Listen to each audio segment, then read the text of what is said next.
प्यारे साथियों नमस्कार है।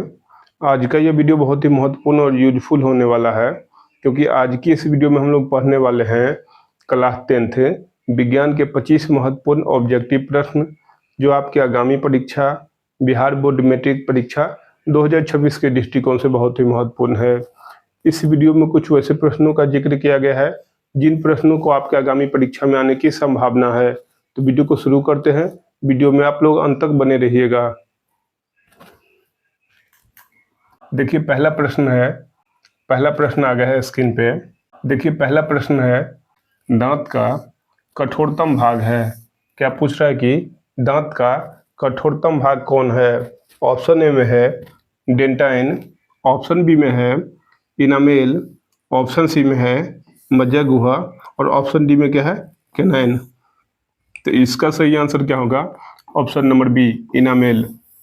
इनामेल जो होता है दांत का क्या होता है? कठोरतम भाग होता है। और यह किसका बना होता है? यह मुख्य रूप से कैल्शियम फॉस्फेट का बना होता है। यह किसका बना होता है? मुख्य रूप से कैल्शियम फॉस्फेट का बना होता है। तो इसका सही आंसर क्या हुआ? Option number B enamel. 2 number प्रश्न है, अपघटक का उदाहरण है। क्या कह रहा है कि इसमें से अपघटक का उदाहरण कौन है? देखिए ऑप्शन ए में है गाय, ऑप्शन बी में है कवक, ऑप्शन सी में है बाघ और ऑप्शन डी में क्या है? घास। तो इसका सही आंसर क्या होगा? ऑप्शन नंबर बी कवक। कवक क्या है? एक अपघटक है। क्या है? एक अपघटक है। देखिए गाय जो है, गाय क्या होता है? उपभोक्ता होता है। बाघ क्या होता है? ये भी एक उपभोक्ता होता है। और घास क्या है? एक उत्पादक है। तो इसका सही आंसर क्या हुआ? ऑप्शन नंबर बी कवक। कवक क्या है? एक अपघटक है। 3 नंबर प्रश्न है, पृथ्वी पर ऊर्जा का मुख्य स्रोत है। क्या कह रहा है कि पृथ्वी पर ऊर्जा का मुख्य स्रोत क्या है? ऑप्शन ए में है कोयला, ऑप्शन बी में है लकड़ी, ऑप्शन सी में है पानी और ऑप्शन डी में क्या है? सूर्य। तो पृथ्वी पर ऊर्जा का मुख्य स्रोत क्या होता है? सूर्य होता है। इसका सही आंसर क्या हुआ? Option number D. 4 नंबर प्रश्न है, निम्नलिखित में से कौन पर्यावरण का हिस्सा है? क्या कह रहा है कि पर्यावरण का हिस्सा इसमें से कौन है?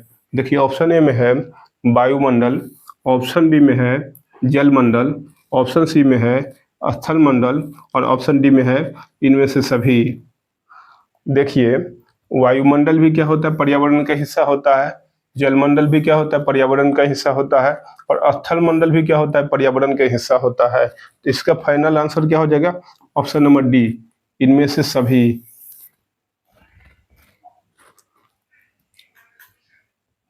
5 नंबर प्रश्न है, निम्नलिखित में से कौन ऊर्जा का अनवीकरणीय स्रोत है?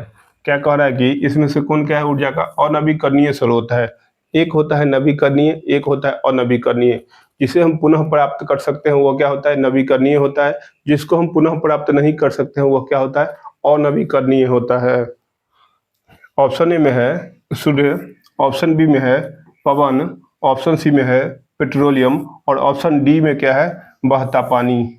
तो इसका सही आंसर क्या हो जाएगा? Option number C petroleum. Petroleum क्या है? अनवीकरणीय ऊर्जा का स्रोत है। इसको हम पुनः प्राप्त नहीं कर सकते हैं। इसका सही आंसर क्या हुआ? Option number C petroleum. 6 number प्रश्न है, जीवाश्म ईंधन की ऊर्जा का वास्तविक स्रोत है। क्या पूछ रहा है कि जीवाश्म ईंधन की ऊर्जा का वास्तविक स्रोत क्या है? तो क्या होता है? सूर्य होता है। इसका सही आंसर क्या हुआ? ऑप्शन नंबर बी जीवाश्म ईंधन की ऊर्जा का वास्तविक स्रोत क्या होता है? सूर्य होता है। 7 नंबर प्रश्न है, जो दहन कर ऊष्मा उत्पन्न करते हैं उन्हें कहा जाता है। जो जलकर ऊष्मा उत्पन्न करते हैं उन्हें क्या कहते हैं? ईंधन कहते हैं। क्या कहते हैं? ईंधन कहते हैं। तो इसका सही आंसर क्या हुआ? ऑप्शन नंबर बी ईंधन।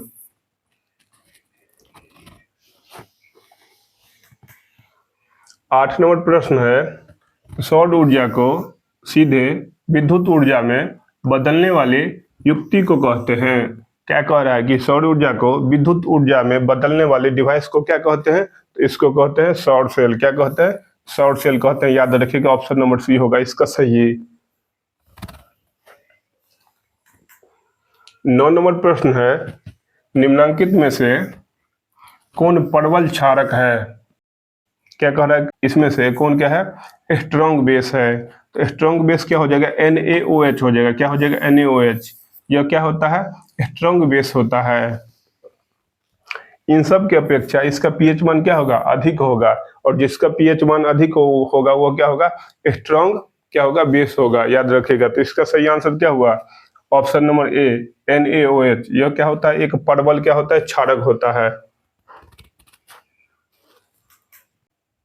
10 नंबर प्रश्न है, शुष्क बर्फ का रासायनिक सूत्र क्या है? क्या कह रहा है? शुष्क बर्फ का रासायनिक सूत्र क्या है? तो इसका सूत्र क्या होता है? CO2 होता है। क्या होता है? CO2। यह क्या होता है? कार्बन डाइऑक्साइड का ठोस रूप होता है। तो इसका सही आंसर क्या हो जाएगा? Option number B, CO2। 11 number प्रश्न है, फल पकाने वाला हार्मोन है। क्या पूछ रहा है कि फल पकाने वाला हार्मोन कौन है? तो फल पकाने वाला हार्मोन कौन हो जाएगा? एथिलीन होगा। इसका सही आंसर क्या होगा? Option number A, ethylene. Ethylene क्या है? एक फल पकाने वाला हार्मोन है। 12 नंबर प्रश्न है, गोबर छत्ता है। क्या पूछ रहा है कि गोबर छत्ता क्या है? ऑप्शन ए में है एक मृतजीवी, ऑप्शन बी में है एक परजीवी, ऑप्शन सी में है एक सोपोसी, और ऑप्शन डी में क्या है? एक शैवाल। तो गोबर छत्ता क्या होता है? एक मृतजीवी होता है। क्या होता है? मृतजीवी होता है। याद रखिएगा।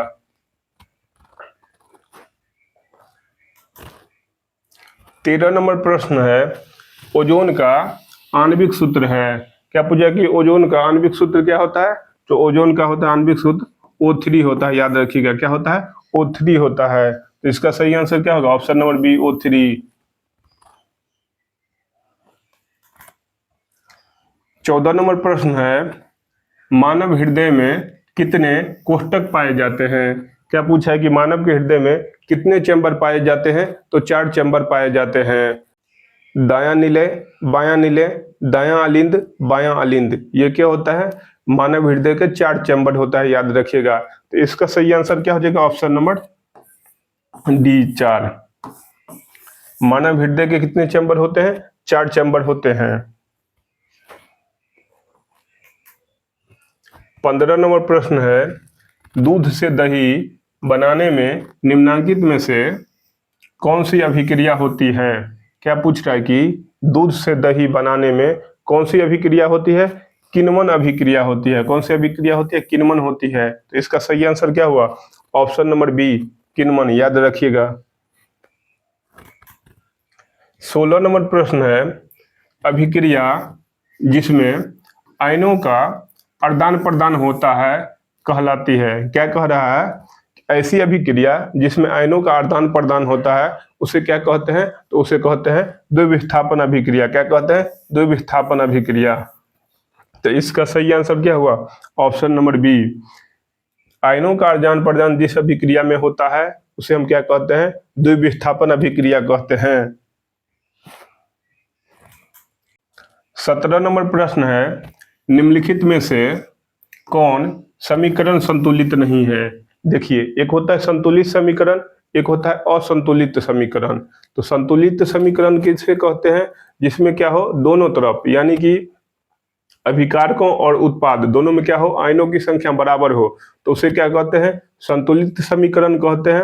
असंतुलित समीकरण किसे कहते हैं? जिसमें दोनों तरफ, यानी कि अभिकारक में और उत्पाद में क्या हो? आयनों की संख्या बराबर नहीं हो, तो उसे क्या कहते हैं? असंतुलित समीकरण कहते हैं। यहाँ पर क्या पूछ रहा है कि संतुलित नहीं, यानी कि असंतुलित पूछ रहा है। तो देखिए, ऑप्शन नंबर डी में क्या है? PbNO3 का क्या है? हॉल्टोएस है। फिर इधर क्या है? PbO है।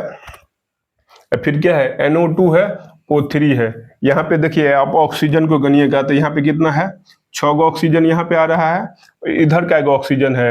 एगो ऑक्सीजन है। यहाँ पे कितना है? 2। तो कितना हो गया? 3 हो गया। और ये 2 कितना हो गया? 5 गो। इधर क्या है? 5 गो ऑक्सीजन है। इधर कितना है? 6 गो है। तो दोनों तरफ क्या है, आयनों का संख्या बराबर नहीं है, इसलिए यह क्या हो जाएगा, असंतुलित समीकरण। हमको क्या पूछ रहा है, संतुलित नहीं, यानी संतुलित नहीं तो क्या, असंतुलित। तो इसका सही आंसर क्या हुआ, ऑप्शन नंबर डी, याद रखिएगा। 18 नंबर प्रश्न है, किसी भी उदासीन विलयन का पीएच मान होता है। क्या पूछ रहा है, किसी उदासीन विलयन का पीएच मान कितना होता है, तो 7 होता है। तो इसका सही आंसर क्या होगा, ऑप्शन नंबर सी, 7।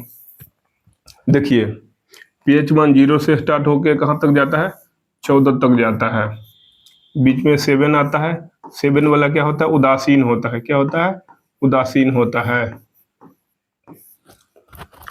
इधर पूरा क्या हो जाएगा, क्षार होता है। 7 से अधिक 14 तक कितना हो जाएगा, क्षार हो जाएगा। 0 से लेके 7 तक क्या हो जाएगा, अम्ल हो जाएगा।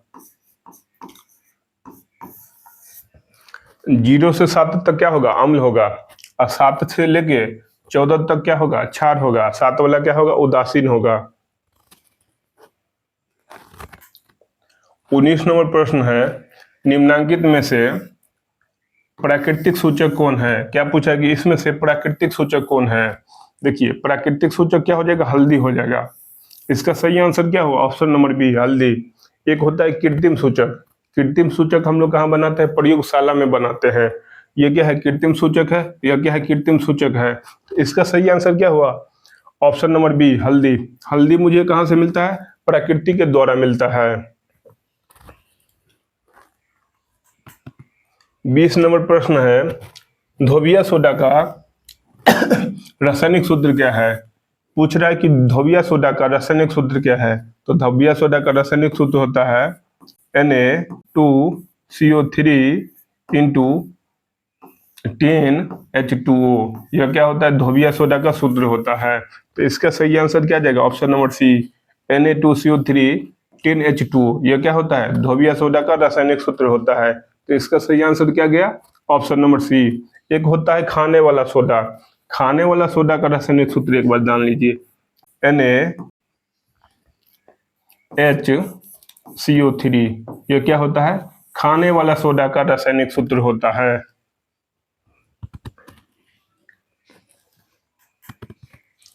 इक्कीस नंबर प्रश्न है, सबसे कठोर प्राकृतिक पदार्थ है।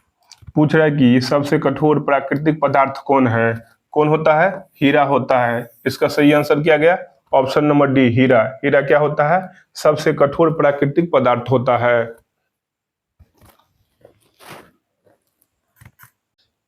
22 नंबर प्रश्न है, निम्नांकित में से कौन सा आयन लाल लिटमस पत्र को नीला कर सकता है। तो कौन करता है, क्षार करता है। कौन करता है, क्षार करता है।